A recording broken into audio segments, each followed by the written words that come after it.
In order to create a place for engineers to interact with each other, we held a Game AI round-table discussion with 4 young engineers who belong to the Square Enix AI department and Moricatron in their first to second year of employment. Why did you choose the game industry among the many AI development jobs? We had a discussion about that. Mr. Yoichiro Miyake and Mr. Yukihito Morikawa are moderators. I want to have natural conversations with game characters. Yukihito Morikawa, hereafter referred to as Morikawa. I'm Yukihito Morikawa from Moricatron. This time, we held a round-table discussion between young engineers at 2 companies, Square Enix AI department and Moricatron, inviting young engineers to talk about game AI. Actually, I had a round-table discussion with a similar theme once about 3 years ago. Morikawa, the idea behind the project was that it would be a waste to confine knowledge within a single company. Especially for AI, although various companies have development teams, there is almost no technical exchange between companies. In terms of the game industry, there was an irrational period before the appearance of Unity and Unreal Engine, in which each company was secretly doing the same thing, and as a result, they were doing the same thing. However, it has the same smell as that era. So if we can share as much information as possible about game AI and what each of us is working on, I think it will lead to speeding up the development of the game industry as a whole. I asked for technical exchange as part of such aspiration. In the future, I hope to have technical exchanges with AI engineers from more game companies. Thank you for your time today.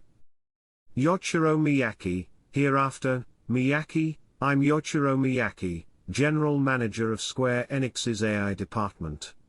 Recently, a new wave of machine learning is coming, and I think that the 4 people who have gathered here today are right at the borderline of that technology.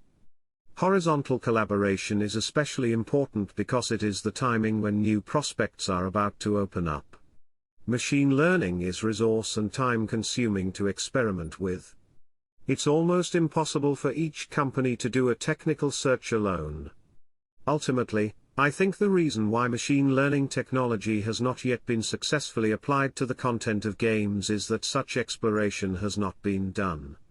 I would like to have a candid discussion, including future prospects. Terahito Endo, hereafter, Endo. My name is Terahito Endo from Square Enix's AI department. In graduate school, I studied the coevolution of congestion control algorithms and network simulation environments. Currently, he is in charge of a machine learning project, a research project that uses machine learning to support the generation of character animations. His favorite games are action games and RPGs in general.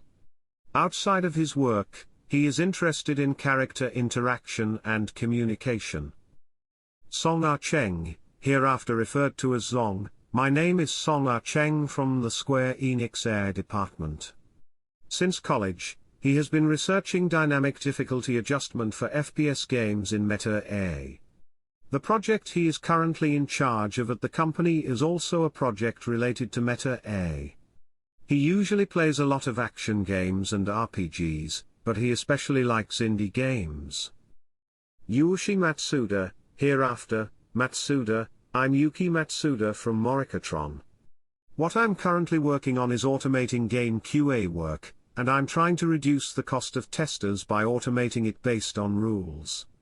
When I was in graduate school, I was researching animation generation from illustrations using GAN and its pre-processing part. His favorite games are puzzle games and music games, both narrow and deep.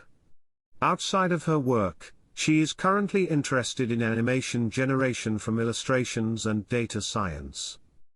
Yuma Hayase, below. Hayase. I'm Yuma Hayase from Moricatron. This year, she entered as a new graduate. My current job is related to natural language processing. During her student years, she worked on solving combinatorial problems using satisfiability check problems. Her favorite games are novel games, RPG action games, etc., but she tries to do it widely. Her most recent interest, which she is currently working on, is the automatic generation of sentences by AI. Endo, you mentioned natural language processing in your self-introduction, Mr. Hayase. After all, I have always wanted to talk and communicate with characters that appear in the virtual world. Hayase, Morikatron is developing an AI that can talk to people. Personally, I think it would be great if we could implement it in the game and automatically create conversations with NPCs, but we haven't been able to talk about that yet. Matsuda, in short, what we are building with Morikatron is chat AI. I use natural language processing to unify the endings and tone of words, and generate conversations that correspond to given utterances within limited topics. If we were to apply this to a game, for example, even if the user freely entered a conversation, I think it would be possible to respond with a conversation similar to that, with a certain level of quality. Endo, for example, if the game is set in the real world, like Grand Theft Auto, I think we can have conversations based on our knowledge, but we can generate NPC conversations in a complete fantasy world. In that case, I think that it will be based on the common sense and knowledge of the world that will be the stage. Otherwise, the conversation will end up feeling uncomfortable. However, I think that it is still a little difficult to incorporate common sense and generate sentences with the current AI for sentence generation. However, I think that if we can do something about it, we can make a new game with a little more reality. When I heard about it, I felt that it might be possible to deal with it with rule bases and topic restrictions. Matsuda, as you said, I think it would probably be rule-based if we were to do it. A model that has been trained on a real-world dataset cannot reproduce the grammatical connections with proper nouns that are unique to the work, so it will be done on a rule basis. But how far can we go? Hayase-san, what do you think?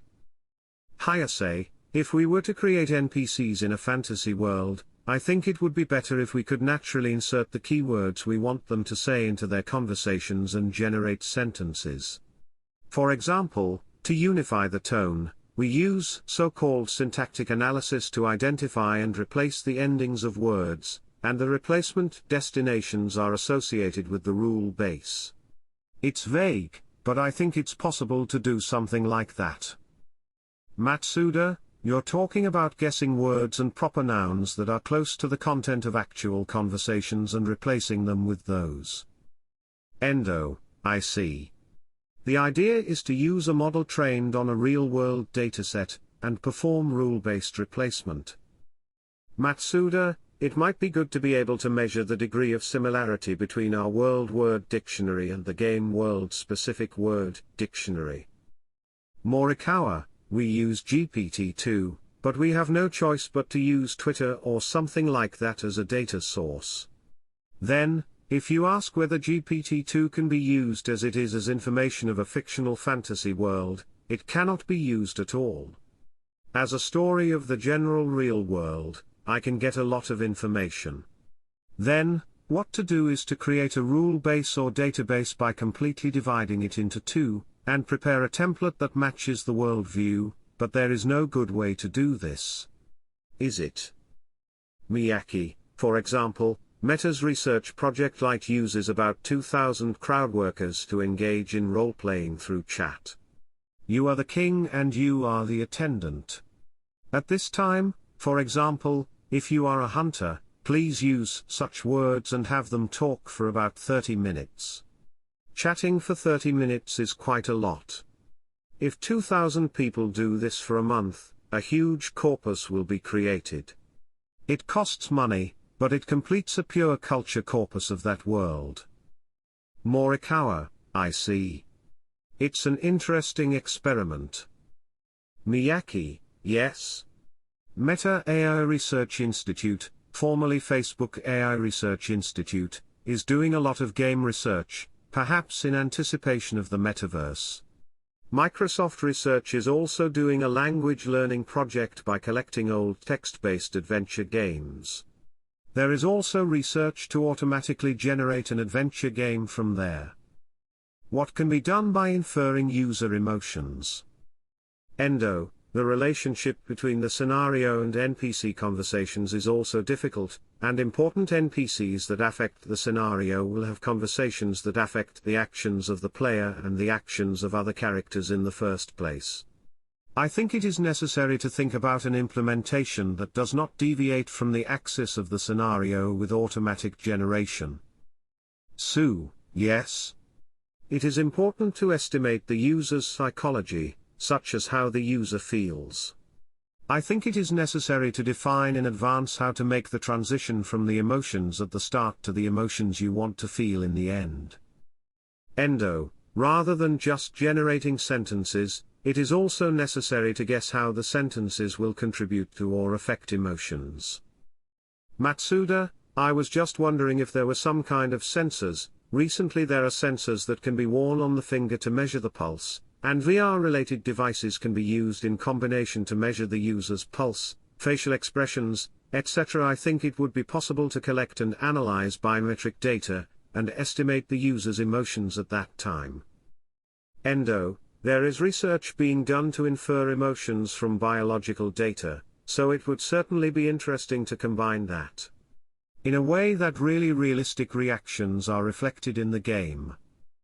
So, it's true that just measuring the heart rate alone doesn't tell you if the user is angry or nervous, so if you also measure the user's facial expression, the accuracy of the estimation will increase to some extent.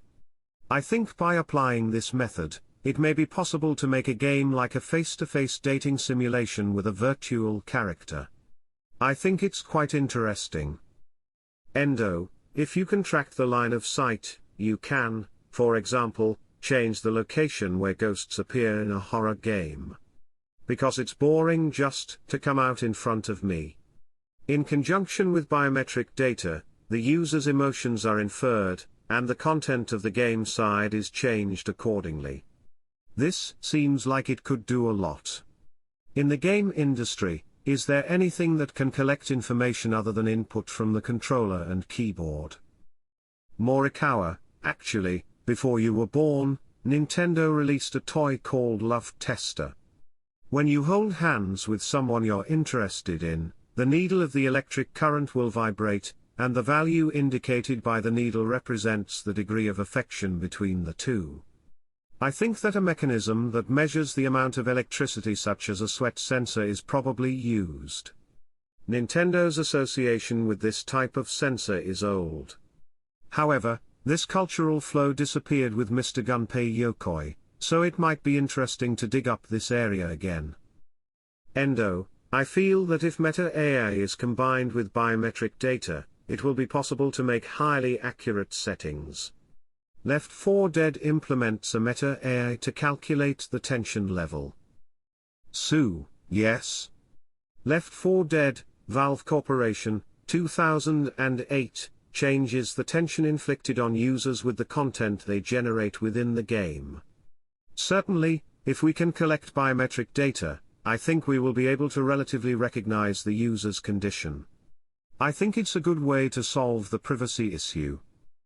Miyake, a 2015 study by Masahide Taniguchi of Future University Hakodate's Faculty of Systems and Information Sciences showed effective utilization of biometric information to bring out the sense of terror in horror games. I have actually experienced it once. Morikawa, it's not limited to Meta AI, but what the user is feeling at the moment and what they're feeling leads to conversation, and of course it leads to Meta AI, debugging, and QA. Connect? It's a relatively big theme, and if you can get it right, it may become a technology with a wide range of applications. Sue, you're right. When I was in graduate school, I was researching automatic difficulty adjustment for FPS games, but rather than just measuring the player's ability, the element of the player's current condition is also involved. I don't think this applies only to shooting games, but if you're not concentrating, you won't be able to bring out your true abilities, and you'll end up making a difference. After all, if we can collect various biological data, we can make highly accurate inferences, and I think there will be more approaches. Matsuda, yes. Also, during the development test, if the tester played with a biosensor and it wasn't as exciting as I thought, I would say, this scene is intended to be such a thing. Also, you know that you have to improve the scenario and the production. It looks like you can use it that way. So, for example, Meta AI or AI Director generates random events for users to play. However, as a result, if the user's emotions are not shaken at all, this event is no good after all, and I feel that we can make adjustments to create a new event. Hayase, I think what we're talking about now is to focus entirely on the player and change things according to the player's situation. I think that the fact that there is sexuality also increases the fun of the game.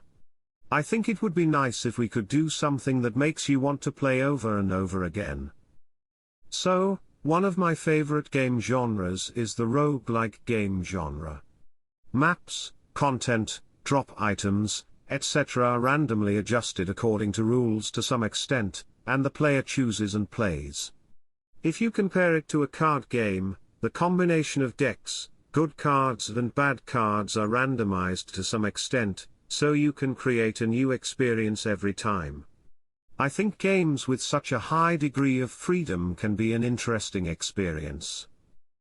Hayase, I think the randomness of roguelike games is created based on rules. When I was a student, I studied combinatorial problems, and I've always wanted to create randomness with a high degree of freedom. It's scattered randomly to some extent, but it's quite difficult to get an important item with such a frequency. I think it would be interesting if we could randomly create something like that with a lot of elements. Especially when it's random, it's quite difficult to attach a scenario. Because important flags will be misaligned depending on when the player obtains the item. If you do, you can get those things in order, or you can guarantee the timing of important items appearing, so you can coexist with randomness. I think it would be great to be able to do that sort of thing with technology. Matsuda, certainly. Rather than having people do their best to create a rule-based system, it is possible to list all the conditions mechanically through combinatorial problems, so there are more patterns that emerge. It seems that you can enumerate patterns that humans cannot think of. Endo, it's pretty strong to be able to enumerate.